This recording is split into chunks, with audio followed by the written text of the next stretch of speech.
Halo semuanya, saya Jennifer Vanessa Pangke. Di video kali ini kita akan sama-sama melihat sejarah pandemi di dunia. Langsung saja kita lihat dari sumber utama yang digunakan dalam mengkaji sejarah pandemi di dunia.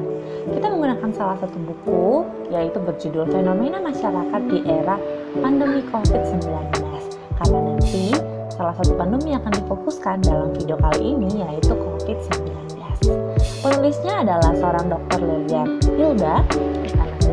Beliau merupakan dekan di salah satu perguruan tinggi dan pada 2022 juga beliau berhasil menciptakan alat pengering gabah atau padi berbahan bakar oli bekas dan lebih efisien bersama dengan rekan-rekannya. Ada juga sumber-sumber pendukung lainnya yang digunakan seperti jurnal maupun video-video yang ditonton. Nah, salah satu jurnal yang dipakai yaitu penulisnya bernama Stanley Vernon dengan judul jurnalnya yaitu Another Decade, Another Coronavirus. Nama jurnalnya yaitu New England Journal of Medicine. Dan jurnal ini juga diterbitkan tahun 2020 dan bisa dilihat juga ada beberapa halaman dalam jurnal itu yang kita fokuskan dalam pembahasan kali ini.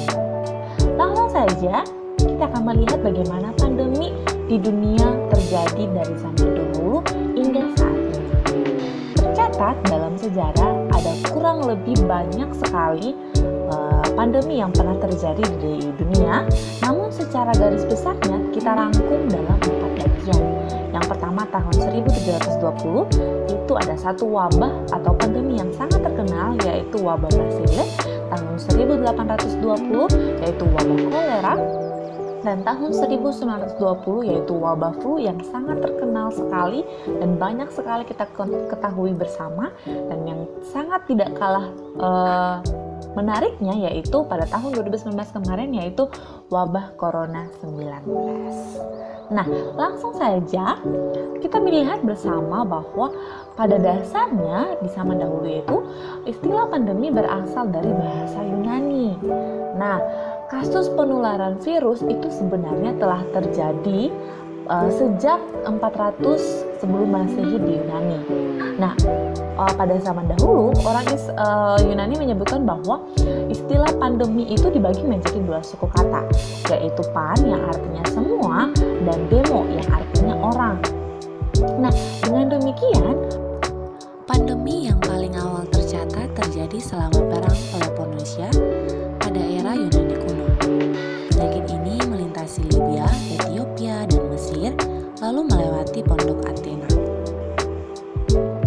Penyakit yang menginfeksi 75.000 sampai 100.000 orang ini memiliki gejala demam, haus, tenggorokan dan lidah berdarah, serta kulit merah dan lesu. Wabah ini dimulai oleh orang Hun dan disebarkan ke seluruh Romawi. Sekitar 5 juta orang tewas akibat tertular oleh penyakit demam, sakit tenggorokan, dan diare ini. Dinamakan Antoninus setelah Marcus Aurelius Antoninus meninggal karenanya. Pertama kali muncul di Mesir, lalu menyebar melalui Palestina, kemudian ke seluruh Mediterania. Wabah ini memadamkan rencana Kaisar Justinian untuk menyatukan kekaisaran Romawi. Wabah yang disebarkan oleh kutu ini telah menewaskan sekitar 50 juta orang dan diyakini sebagai penampilan pertama dari penyakit pes. Kendati sudah ada sejak lama, kusta tumbuh menjadi pandemik di Eropa pada abad pertengahan. Penyakit ini berkembang dengan lambat dan menyebabkan luka dan cacat. Kala itu, kusta diyakini sebagai hukuman dari Tuhan sehingga korbannya pun dikucilkan. Penyakit ini menyebar ke seluruh Eropa hingga membuat Inggris dan Prancis melakukan gencatan senjata.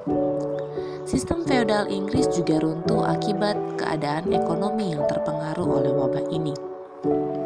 Selama abad ke-19, kolera yang berasal dari Sungai Gangga telah menyebar ke seluruh dunia. Penyakit ini awalnya menyebar di seluruh Asia melalui orang yang terinfeksi di kapal. Baru pada 1821, kolera menular ke pasukan Inggris yang pergi dari India ke Oman. Sampai pada 1991, kolera telah menjadi pandemik yang terulang selama 6 kali. oleh WHO, kolera pun tercatat sebagai pandemi terpanjang di dunia. Penyakit yang ditularkan melalui virus influenza ini ditularkan melalui unggas. Pandemi flu terbesar di dunia ini telah menyebabkan 50 juta kematian di seluruh dunia. Kendati tidak berasal dari Spanyol, laporan tentang wabah flu di Madrid pada musim semi 1918 menyebabkan pandemik ini disebut flu Spanyol. Pada 1957, virus influenza yang bermula dari Hong Kong telah merenggut sekitar 100.000 jiwa. Ia pertama menyebar ke seluruh Tiongkok, kemudian ke Amerika Serikat dan Inggris. Gelombang kedua terjadi pada 1958, telah merenggut sekitar 1,1 juta jiwa di seluruh dunia. Penyakit ini menghancurkan sistem kekebalan tubuh dan akhirnya menyebabkan kematian. Keempat wabah atau pandemi tersebut merupakan rangkuman secara garis besar bagaimana perjalanan munculnya pertama kali pandemi di dunia. Dan saat ini kita akan sama-sama melihat salah satu pandemi yang sedang kita hadapi dari tahun 2019 hingga kini, yaitu coronavirus atau virus corona. Langsung saja kita akan sama-sama melihat apa sih sebenarnya latar belakang yang mengakibatkan munculnya atau terjadinya virus COVID-19 ini. Pertama, COVID-19 atau Coronavirus Disease 2019 merupakan penyakit baru yang disebabkan oleh virus dari golongan coronavirus, yaitu Severe Acute Respiratory Syndrome Coronavirus 2 atau biasa juga disingkat dengan SARS-CoV-2 yang sering juga disebut yaitu virus corona. Di mana, kapan, dan kenapa terjadinya akan kita lihat lebih lanjut lagi. Jadi, virus corona pertama kali ditemukan di Wuhan, Cina, dan diketahui melalui salah satu pedagang yang ada di Cina, terlebih khusus yang ada di salah satu pasar di kota Wuhan tersebut. Nah, kenapa sampai bisa terjadi? Nah, virus ini diketahui pertama kali muncul di pasar hewan dan makanan laut di kota Wuhan, yang seperti yang sudah saya sampaikan tadi. Dilaporkan kemudian bahwa banyak pasien yang menderita virus ini dan ternyata terkait dengan pasar hewan dan makanan laut tersebut. Kemudian oleh pihak kesehatan, mereka kemudian membuat suatu laporan kepada WHO dan kemudian WHO menyelidiki kasus tersebut. Setelah diteliti oleh WHO, kasus positif COVID-19 terus bertambah tinggi setiap harinya karena virus menyebar cepat dan menjangkit jutaan orang di dunia. Organisasi Kesehatan Dunia atau WHO sejak awal mengidentifikasi pola penyebaran dan ciri mereka yang terpapar COVID-19. Terdapat sejumlah gejala awal virus corona yang muncul saat seseorang terinfeksi. Masa inkubasi virus corona di dalam tubuh berkisar 5-6 hari dengan rata-rata waktu bersemayam 14 hari. Di samping sejumlah gejala, untuk membuktikan paparan virus tetap harus melalui swab PCR. Orang dengan COVID-19 memiliki berbagai gejala yang dilaporkan, mulai dari gejala ringan hingga penyakit parah. Gejala dapat muncul 2 hingga 14 hari setelah terpapar virus. Orang dengan gejala berikut mungkin terpapar COVID-19, di antaranya demam tinggi atau kedinginan, batuk, napas pendek atau sulit bernapas, kelelahan, otot atau sakit tubuh, sakit kepala, kehilangan indera perasa, sakit tenggorokan, hidung tersumbat atau berair, mual atau muntah, serta diare. Gejala awal corona lain yang berkurang umum namun terjadi pada beberapa kasus adalah kebingungan, kurs kesadaran berkurang, gelisah, depresi, gangguan tidur, komplikasi neurologis, delirium, dan kerusakan saraf. Di samping sejumlah gejala, untuk membuktikan paparan virus tetap ada, kembali lagi harus melalui tes swab PCR. Ada beberapa antisipasi penyebaran menjadi kunci pencegahan penyebaran COVID-19. sedangkan mereka yang memiliki kondisi medis tertentu seperti asma, gangguan jantung, darah tinggi, dan lainnya. Tindakan antisipasi yang dapat dilakukan adalah tetap isolasi mandiri, yakni tetap di rumah. Konsultasi daring dengan dokter terkait kondisi kesehatan Anda. Gunakan face shield dan masker saat harus berada di antara orang lain, termasuk keluarga di rumah. Pantau kadar oksigen dalam tubuh Anda. Jika semakin turun, hubungi dokter untuk arahan medis yang tepat. Mencuci tangan dengan sabun dan air mengalir sesering mungkin. Hindari berbagai penggunaan peralatan di dalam rumah seperti handuk dan alat makan atau minum. Lakukan penyemprotan disinfektan ruangan isolasi mandiri dan ruangan lain di dalam rumah. Dan terakhir, hindari menyentuh mata, hidung, dan mulut sebelum mencuci tangan. Lantas bagaimana keadaan pandemi COVID-19 di seluruh dunia? Jika kita lihat dalam skala berikut, disajikan bahwa per tanggal 6 Desember 2022 kemarin, kasus barunya mencapai 582.710.000 dan juga rata-rata perharinya yaitu 519.903. Jadi memang ini merupakan angka yang masih terbilang cukup besar dalam kancah dunia jika kita melihat bagaimana penyebarannya dari Januari hingga Desember kini. Lalu bagaimana dengan Indonesia? Kira-kira seperti apa dan bagaimana masuknya COVID-19 atau virus corona ini ke Indonesia? Langsung saja kita simak penjelasan berikut. Pertama kalinya COVID-19 dilaporkan masuk ke Indonesia pada 2 Maret 2020 di Depok, Jawa Barat.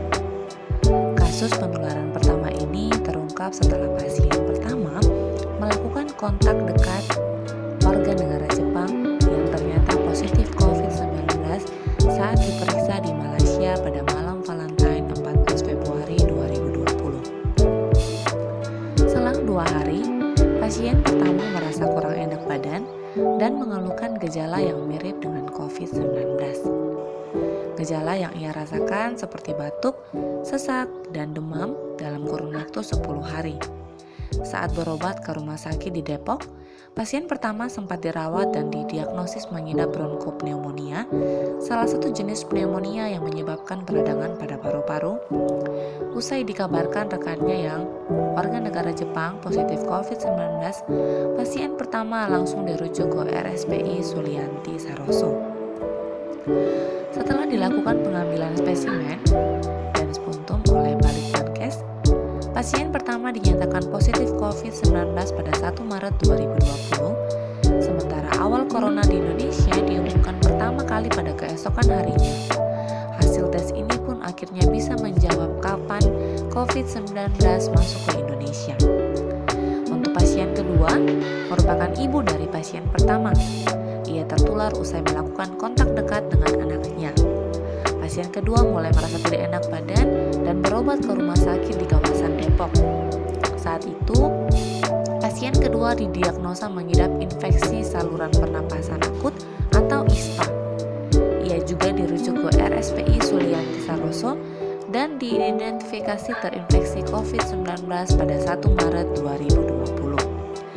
Sejumlah pejabat sempat berkelakar bahwa Indonesia kebal COVID-19 sebelum akhirnya kasus pertama muncul, lalu diikuti lonjakan kasus beberapa waktu kemudian.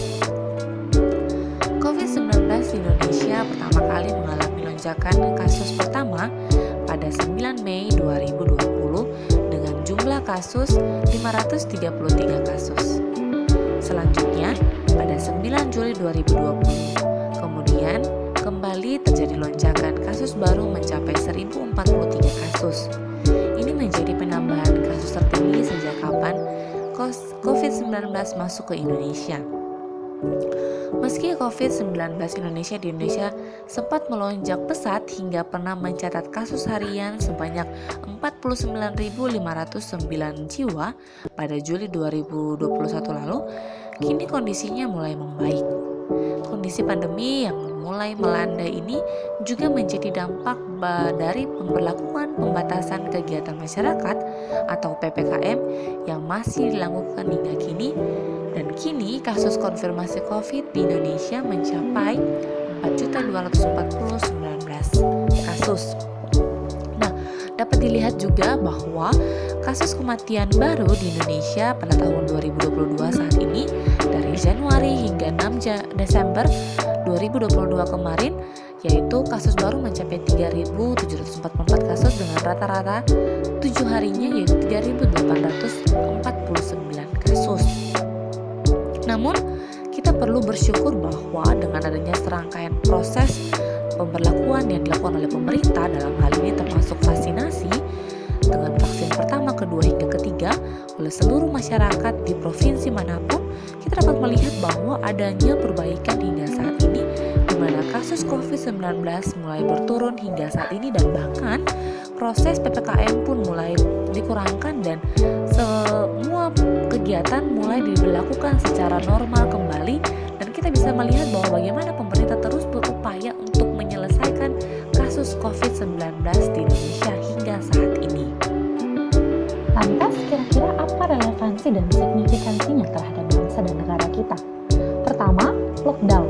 Lockdown dilakukan di seluruh tempat di Indonesia. Bahkan sampai kepada pelosok-pelosok sekalipun dilakukan lockdown secara berkala, dan juga social distancing maupun physical distancing.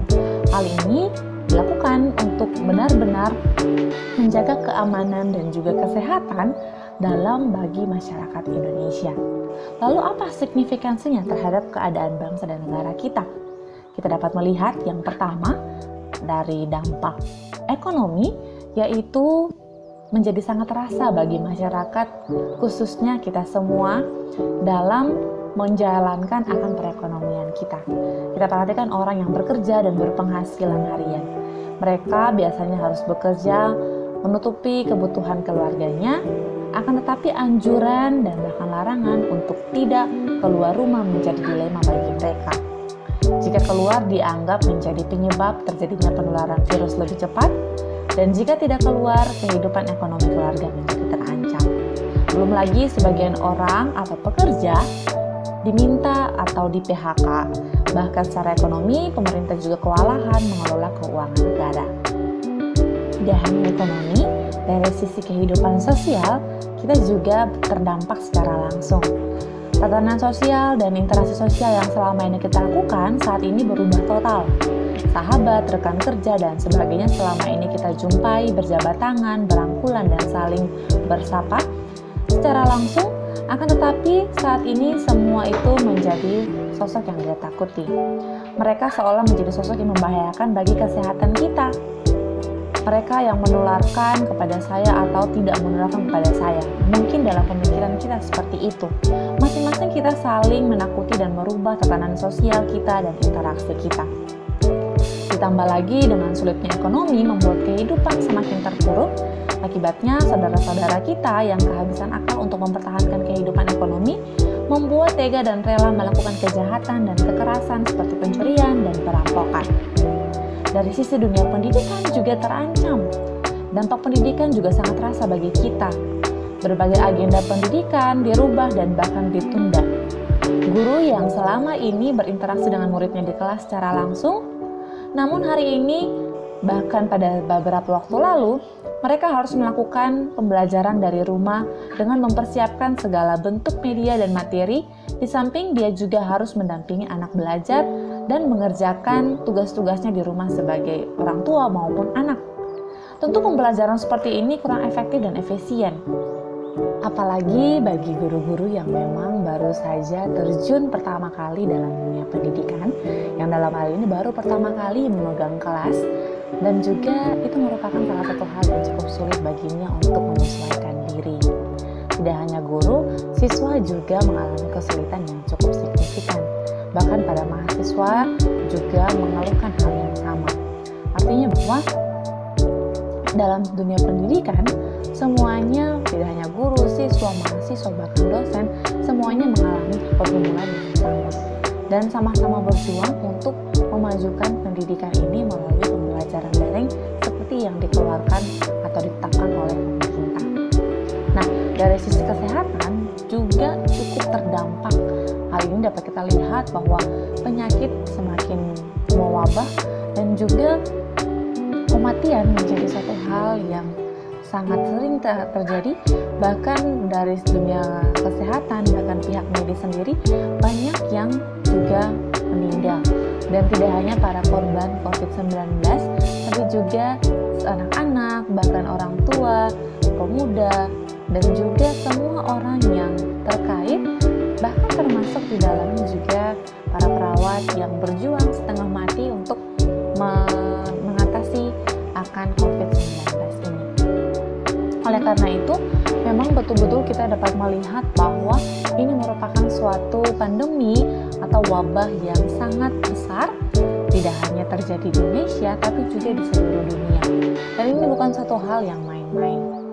Kita sebagai masyarakat Indonesia, terlebih khusus kita sebagai orang percaya, kita harus dapat melihat bahwa ini bukan suatu hal yang kebetulan. Dan memang sejarah mencatat bahwa wabah virus ini memang telah terjadi juga berabad-abad yang lalu. Namun apa yang bisa kita pelajari dari adanya wabah COVID-19 ini? Selain hubungan kita dalam keluarga menjadi lebih dekat karena waktu kita lebih banyak dihabiskan di rumah, namun dari sudut pandang Kristiani, kita sebagai orang percaya, apa kira-kira yang dapat kita pelajari? Ya, esensinya adalah di sini kita dapat melihat bahwa seluruh negara berjuang mati-matian untuk mengatasi coronavirus ini atau virus corona. Dan sampai detik ini tidak ada satu negara pun yang mampu untuk menemukan kira-kira apa yang menjadi penyebab utama, bahkan apa solusi yang dapat dilakukan untuk mengatasi virus corona ini. Di sini apa yang bisa kita pelajari? Kita dapat melihat bahwa bagaimana manusia itu adalah sangat terbatas dan hanya Allah yang adalah pencipta dunia ini yang adalah satu-satunya yang berdaulat terhadap dunia ini, termasuk kehidupan kita, bahkan termasuk virus corona dan segala macam pandemi yang pernah kita lalui. Artinya bahwa ini merupakan suatu sejarah dalam dunia, tapi juga sekaligus menjadi historinya Allah, menjadi sejarahnya Allah, bagaimana Allah yang adalah Maha Kuasa, Allah yang berdaulat terhadap seluruh aspek kehidupan kita, bahkan termasuk virus corona yang sampai detik ini masih berjuang, masih diupayakan untuk ditangani dan diatasi oleh seluruh dunia.